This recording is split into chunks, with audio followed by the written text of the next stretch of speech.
so many of the farmers in West Wales are struggling to cope with the burdens they have.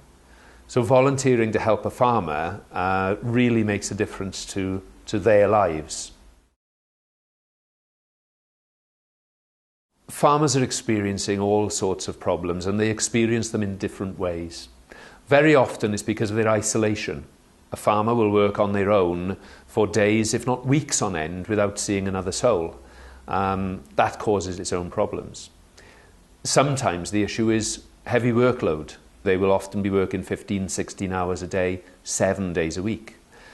And sometimes it's through the burden of administration work and regulatory work. But usually it's a combination of everything that they are experiencing. We'll help in any way that they need help. I suppose the more thoughtful answer is that we will help in some cases in a pastoral sense, you know, the arm around the shoulder, there's someone to listen to, there's someone to talk to.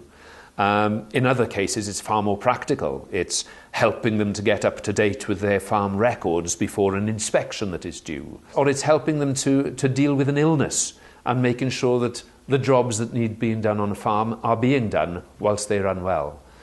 Volunteering means an enormous amount to me and to Tir Dewi as an organisation.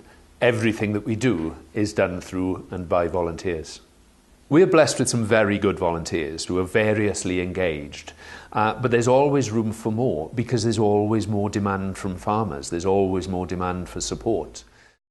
It's amazing how if you make a difference to somebody else, you find you've also made a difference to yourself.